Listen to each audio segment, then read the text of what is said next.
అక్కడ మధ్యలో ఉన్నారు కదండి గురువుగారు. మీ గురువుగారండి? ఇద్దరు గురువులు నాకు గురువుగారు. జీవితంలో. ఒక ఆయన అక్కడ పెట్టుండే చేతి కర్ర ఇచ్చాడు, ఇది ఉంచుకోమని. ఈయన ఫోటోలో ఉన్న ఆయన రెండవ గురువు. ఆయన సంవత్సరానికి ఒక్క పూట భోజనం చేసేవారు. హిమాలయాస్లో అఘోరీస్తో కూడా చాలా కాలం మెలిగినాడు. బాల్యంలోనే వెళ్ళాడు అక్కడికి, అఘోరీలతో మెలిగినాడు. అందువల్ల వాళ్ళ ఆహారాలు అవి ఈయన తీసుకునేవాడు. ఆయన వెళ్ళింది 16వ ఏట అఘోరీల ప్రాంతానికి. 60 ఏళ్ళ తర్వాత మళ్ళా ఈ ప్రాంతానికి వచ్చాడు. ఆయన కోయంబత్తూరు బాల్యం, ఇండస్ట్రియలిస్టు, అక్కడ ప్రసిద్ధిగా ఉండేవాడు. వాళ్ళకు దాయాది కావాలి ఈయన. బాల్యంలో ఇంటి ఆ తల్లి ఉండింది. 6వ ఏట ఆమె మీద అలిగి కంచికి వచ్చేసాడు. అక్కడ ఒక సన్యాసి ఈయన్ను బిడ్డ మారి చాకాడు, పెంచినాడు. యుక్త వయసు వచ్చిన తర్వాత 2 జతలు కాషాయ వస్త్రాలు ఇచ్చి, ఒకటి కట్టుకోదు, ఒకటి పైకి. దేవుణ్ణి గురించి నాకేమీ తెలియదు నాయన, అదేదో నువ్వే తెలుసుకో అని చెప్పి ఆయన కాలం అయిపోయినాడు. ఈయనప్పుడు ఉత్తరాంధ్ర వైపు వెళ్ళాడు. వెళ్ళి అఘోరీలతో కూడా మెలిగినాడు. అక్కడ మళ్ళా తిరుగా 70 ఏళ్ళ వయసు ఈ ప్రాంతానికి వచ్చాడు. మళ్ళా ఆయనే వచ్చేవాడు ఉదయం సాయంకాలం. నేను సెకండరీ గ్రేడ్ టీచర్ని.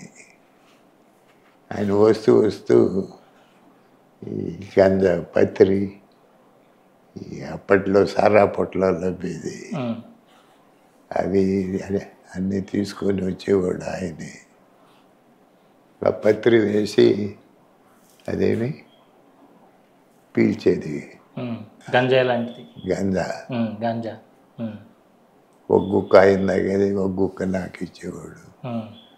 ఈ సారా పొట్లో కలిపి ఆయన ఒక గ్లాసు, నాకు ఒక గ్లాసు ఇచ్చేవాడు.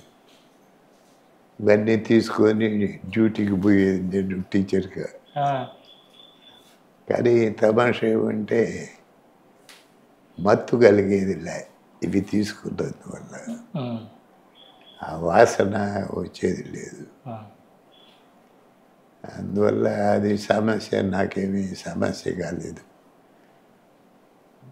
అట్లా దాదాపు 100 ఏళ్ళు ఆయన వయసు వచ్చే వరకు రోజు ఉదయం సాయంకాలం ఆయనే ఇంటికి వచ్చిపోయేవాడు. ఆయనకు టీ అంటే ఇష్టం. ఇవి ప్రీతిగా మా మిసెస్ చేసి ఇచ్చేది. అందువల్ల ఆయనకు సేవ చేసింది కాబట్టి ఆమె పట్ట కూడా పక్కన పెట్టింది. అట్లా జరిగి ఆయన 100 సంవత్సరాల వయసులో శరీరాన్ని వదిలేశాడు. స్వర్ణముఖిలోనే ఆయనను సమాధి చేసింది. జల సమాధి భూమిలో. ఆయన ఏం చెప్పేవాడంటే, సన్యాసి నిజంగా సన్యాసి అయితే ఇక్కడ సమాధి అయినాడు అనే గుర్తు కూడా ఉండకూడదు అని చెప్పేవాడు. కాబట్టి ఆయనకు ఆ గుర్తు కూడా లేకుండా సువర్ణముఖి ప్రవాహం ఆ నైట్ వచ్చేసింది. వచ్చి 6 రోజులు ఎడతెకుండా ఆయన్ని ఎక్కడ ఖననం చేసినా అవన్నీ గుర్తు కూడా తెలియలేదు. ఆధ్యాత్మికంగా నేనేమో ఆయన్ని అడిగింది లేదు, ఆయన చెప్పింది లేదు. ఆ కొరత కూడా ఏమీ లేదు. ఆధ్యాత్మికంగా ఏమీ తెలియబడాలనో అది తెలియబడింది. ఉమ్, అది ఒక మాట చెప్తే అది నెరవేరేది. ఉమ్, అనారోగ్యంగా ఉండేవారు బిడ్డలు వాళ్ళని తీసుకొచ్చేవాళ్ళు. ఉమ్, వాళ్ళకి విభూది పెడితే నెమ్మది ఇచ్చేది. ఉమ్. ఎలాగండి వారు మిమ్మల్ని ఎలా ఎంచుకున్నారు అంటే తెలిసిందండి వారికి మీ మీ గురించి తెలిసి ఎంచుకున్నారా మిమ్మల్ని, లేదా మీరే వారి దగ్గరికి వెళ్ళారండి? నేను ఎవరి దగ్గరికి మొదటి గురువు దగ్గరికి పోలేదు, ఈయన దగ్గరికి పోలేదు. ఉమ్, ఆయనే వచ్చాడు. ఉమ్, నేను అడిగాను అప్పటికి, ఉమ్, ఎక్కడైనా మీ బోటి గురువుల దగ్గరికి మా బోటి వాళ్ళు రావాలా? ఉమ్, ఇదే ఇది ఉదయాన్నే లేచి మీరు రావటం పోవటం ఉమ్, అంటే నీ క్వాలిఫికేషన్ పెట్టి రావటం లేదు, ఉమ్, నాకు రావాలనిపిస్తుంది వస్తున్నాను. ఉమ్.